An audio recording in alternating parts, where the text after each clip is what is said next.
everyone, I'm Cheryl and welcome to the Sewing Room channel, and this is your tip of the week. So let's get started. I am very overwhelmed by everyone's positive response to my previous tip of the week, in which I show you how to work around maybe some of your hand disabilities. And there were so many, I haven't had a chance to answer all of them yet. But there were some viewers who did leave some tips, and I would like to share them with you. And this is the Dritz Magnified LED Seam Ripper.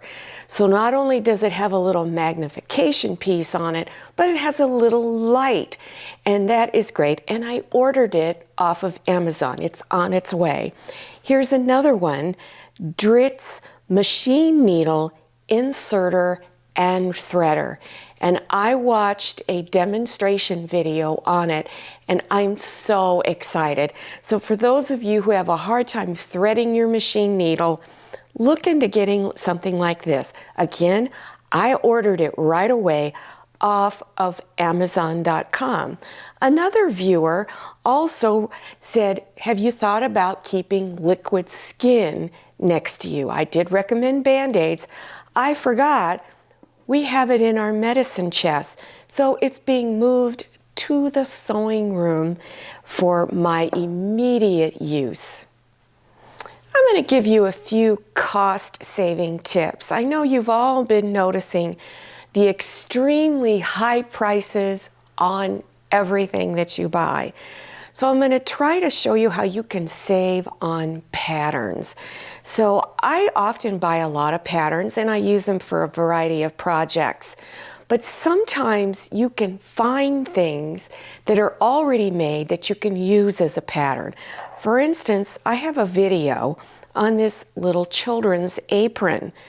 I didn't buy the pattern at Joann's or off the internet for $5, $6, $7. I was at Dollar Tree, and in their little craft section where they sell paints and chalk and everything, there was this apron for a child, a toddler apron. It was at that time $1. As you all know, everything's gone up to $1.25 there, but it's still a bargain. I took it, traced around it, put on double fold bias tape, and I made the apron for just a few dollars. If you've been watching me for a while, you know that I make a lot of templates out of cardboard.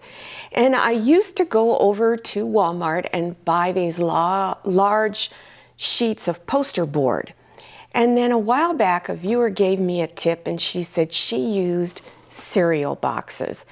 And I thought that is a great idea. So here is a Kleenex tissue box. You can break it down and use it. Cereal boxes, cracker boxes, anything with cardboard, old shipping boxes. And even when I buy like a cross-stitch kit, it has cardboard in it. Don't throw that away. You know your fat quarters? It has cardboard in it. Now I even kept these paper towel holders. I haven't used them yet, but I decided to keep a few because you never know. So I've got all kinds of pieces in here that you can use.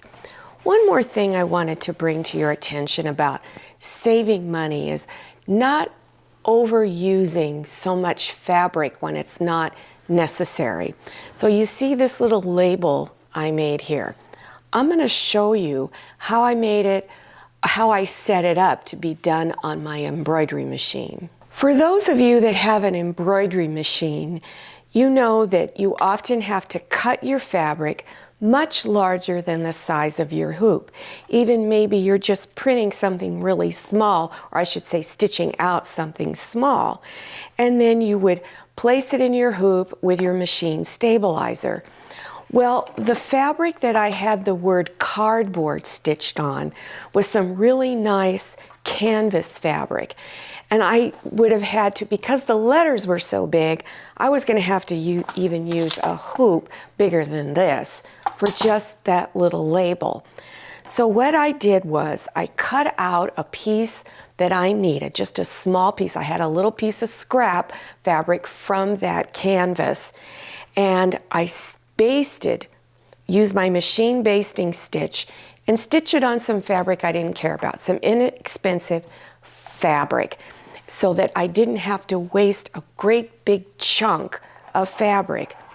The other thing that I like to do is this is pieces of tearaway stabilizers. So when you're done with your embroidery machine or your embroidery project, you tear the stabilizer off.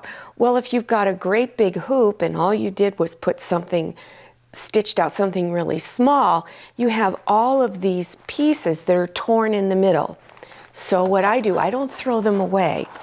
I take them and tape them together. And it works great. Don't worry about the Scotch tape getting into your stitching. It doesn't show. And so then I lay this on there. So now I've got this little strip. So now this is just a small hoop, but this is for things when you're going to use a big chunk of fabric. Then I take the bottom hoop, lay this over. Now you want to make sure you have this piece centered. Then of course you're going to put your top piece on there. Your top piece has little markings where center is. And then you would smash it down, and this way you have it centered. So this way you save a lot of money in fabric. Then after you're done, you have this fabric that you're just going to cut away. Now you can cut it off at the back of your stitching. I just leave it on because this is just thin fabric. And then if there's anything left from this that you think is usable, you put it away and save it. Whenever I go into a large craft and sewing supply store like Joann's, I go there often. It probably every 4 to 6 weeks I make a trip to Joann's. It's not close by, but I always go to the clearance section. For instance, I like to make a lot of decorative pillows, sometimes little curtains. I like to use decorator fabric. I'll go to the clearance section first. It's a very large section. You can save up to 80% off of the fabric, and I'll go through there and buy what I need. If I see it, if I don't, I look to see if I have a coupon, and hopefully if I see something in there, it's on sale in some way. There's another little corner in Joann's that I like to go to. It's their craft clearance section. And there's all kinds of goodies back there. Now, not everything is going to be usable to you, but it's worth it sometimes to take the time. For instance, fat quarters. I will sometimes find a stack of fat quarters in there, and I use a lot of these, so you can save a lot of money. They practically give them away once they go into that clearance section. Now this is a holder for your embroidery thread for your projects you're working on. Well, what I saw was a template to make something really pretty. You trace around it and do an applique pattern. So little things like this, I probably didn't even pay $1 for this.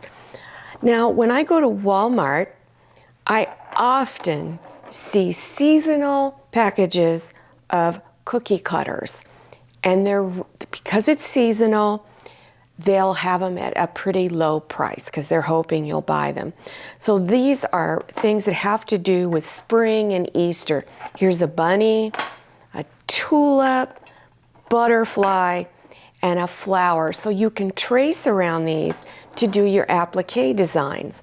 Also, this one came out, I think this was in the baking section in Joann Fabrics and Crafts a few years ago. It hardly costs anything, and look at all the different size of heart shapes. And you can use these to trace around and do your applique patterns. A little while back on one of my tips of the week, I did a section on putting little sayings onto aprons. And this one, because the fabric had teacups and coffee pots on it, it said a cup of kindness. And I thought that would be great to put on an apron. Well, let's take a look at some other sayings that you might be able to use in a project. Someone that I know gave me this gift bag. It was just an empty gift bag, but she gave it to everybody that I think she knew.